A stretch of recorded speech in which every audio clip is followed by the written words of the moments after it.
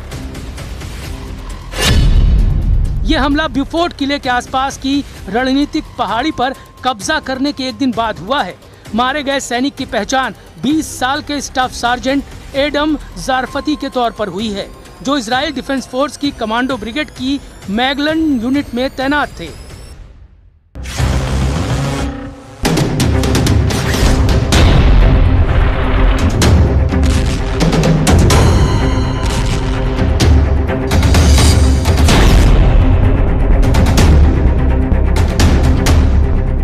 दो दिनों के युद्ध में दूसरे इजरायली सैनिक की मौत से युद्ध भड़क गया है। हिजबुल्लाह लड़ाके अब रात में फर्स्ट पर्सन व्यू ड्रोन की बौछार से इजराइल को दहला रहे हैं। इसलिए आईडीएफ ने हिजबुल्लाह आतंकियों को नबाती से खदेड़ना शुरू कर दिया है। इजराइल ने धमकी दी है कि नबाती में रहने वाले लेबनानी नागरिक इलाके को जल्द खाली कर दे। नागरिकों को जहरानी नदी के उत्तर भाग जाने की चेतावनी दी गई है। इजराइल ने दक्षिणी लेबनान में एक बड़ा बफर जोन बना लिया है। ये बफर जोन लेबनान के कुल क्षेत्रफल का लगभग 10% हिस्सा है, जिसकी सीमा इजराइल से लिटानी नदी और भूमध्य सागरी तट से लेकर सीरियाई सीमा माउंट हार्मोन तक है।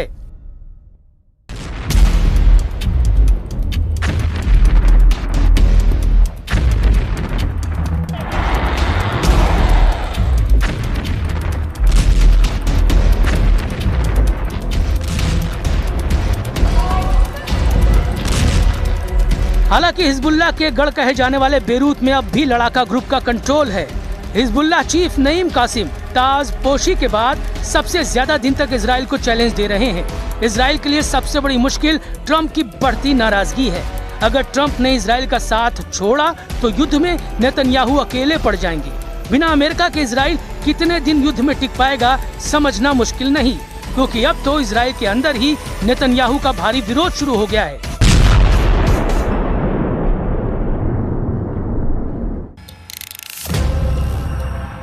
एक तरफ दक्षिण लेबनान में इजराइल नए नए किले फतह कर रहा है,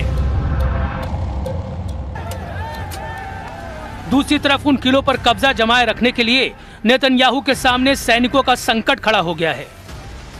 इजराइल के कंट्रोल वाले पश्चिमी यरूशलेम में कोहराम मचा हुआ है।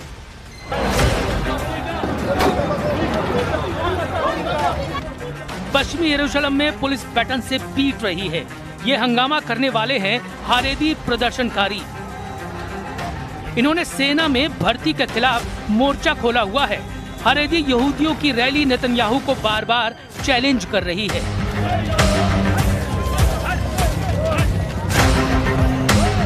जब इजराइल ने गाजा, लेबनान और सीरिया में फौज में तैनाती की हुई है और ईरान से युद्ध किसी भी वक्त शुरू हो सकता है।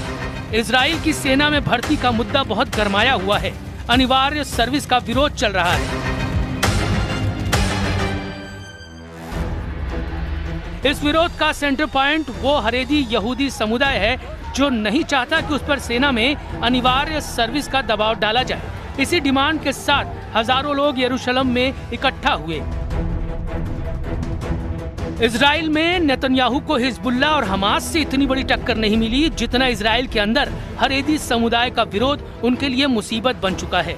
भ्रष्टाचार के मुकदमों के अलावा अब ये भीड़ नेतन्याहू पर आग बबूला है।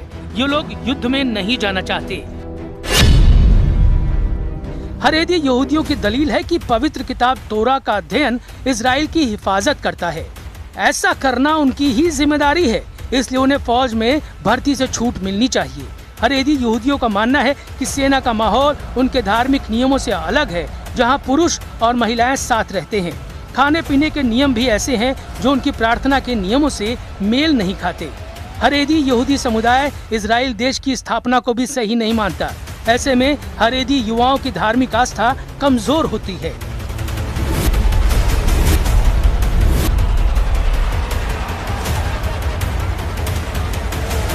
अभी तक हारेदी यहूदी समुदाय को सेना में भर्ती से छूट रही है, लेकिन सुप्रीम कोर्ट के आदेश के बाद इसे खत्म किया गया है। नेतन्याहू के गठबंधन वाले साथी भी यही चाहते हैं। ऐसे में नेतन्याहू सरकार से हारेदी समुदाय की टक्कर तेज होती जा रही है, लेकिन नेतन्याहू की दिलेरी से दुश्मन वाकिफ है।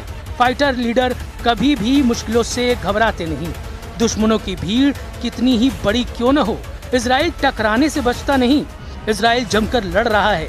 फैसला ट्रम्प को करना है कि वो साथ देंगे या नहीं, क्योंकि ये युद्ध इजराइल से ज्यादा उनकी साख का सवाल है।